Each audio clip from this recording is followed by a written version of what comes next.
Hi guys and gals, I'm out on another trip on the waters, the River Thames. Down that direction is where I just came from, about a mile and a half down to from Sonning up to here, and up that way would take you up to the famous Henley area, the town of Henley, where the Henley Regatta is. But I'm actually going to go down this little backwater.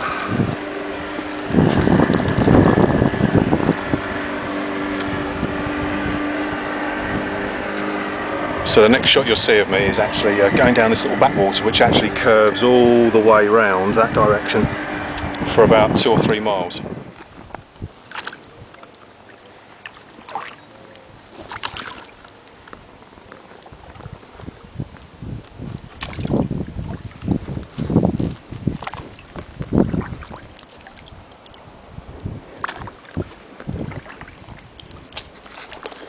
So here I go, doing my famous one-handed paddle.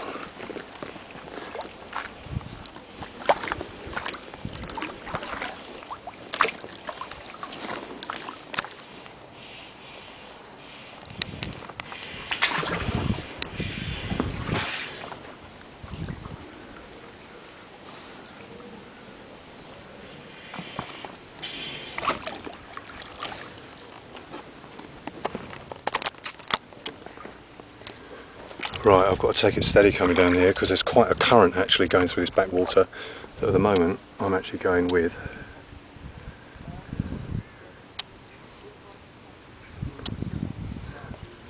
Right, I'm going to put both hands on the paddle now so I can navigate through that little gap there. Okay, I've just navigated around that little corner. The water's a bit more slack down here. Just on that wooden landing spot, there was a massive great heron. I've just missed it, so I don't know whether I'll catch it onto a film in a little while. And as I was coming down there, kingfisher was flying along about, oh there it is now. I don't know if you caught that, it's a bit too distant, you might have seen just a little flashing blue.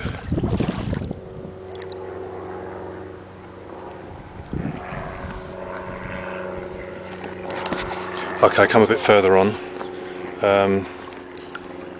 The water actually is it's quite turbulent. There's a few little eddies, but then when you catch it, it swings the back end of the canoe round. So I'm just going to navigate through there.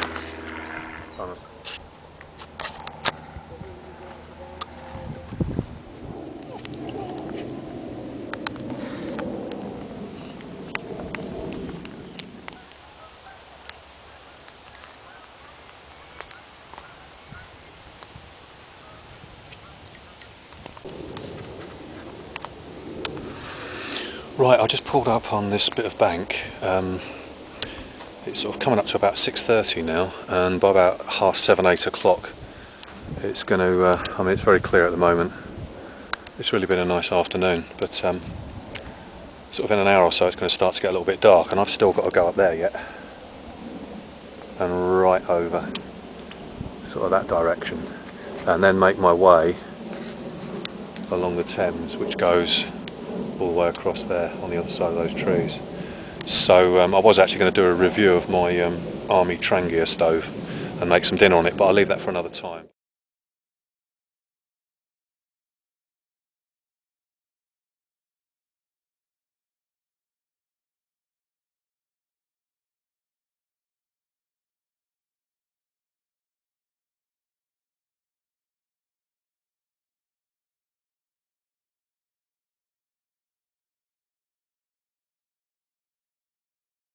Because I've got about another at least an hour's paddling, so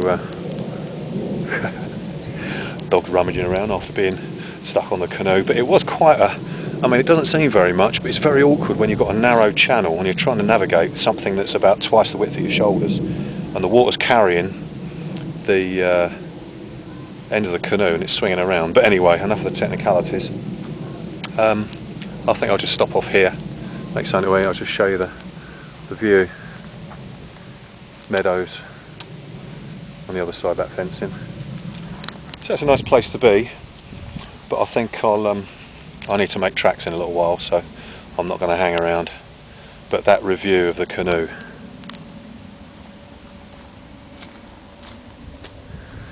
is going to be worth the wait, guys, because I'm really going to go into the complexities, not just how to inflate it, you know, where the valves are, and just describing the canoe, but actually, you know, the usage, why I put kit in different positions, getting the weight of it right, getting the level of it right, so that when you navigate, it's as safe and as efficient as possible.